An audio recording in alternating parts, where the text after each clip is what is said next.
తెనుగోళ్ళు ఇచ్చిన శిల్పక పండ్లు తేనె మామిడి పండ్లు తీయంగా తిందామె తీరొక్క పండ్లు చిలక నేరేడు పండ్లు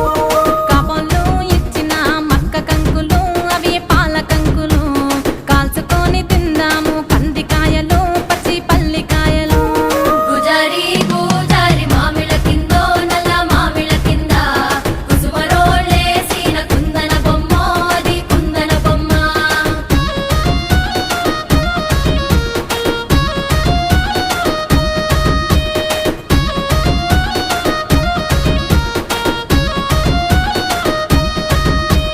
బెస్తోలు పెట్టిన పచ్చి చేపలు అవి వట్టి చేపలు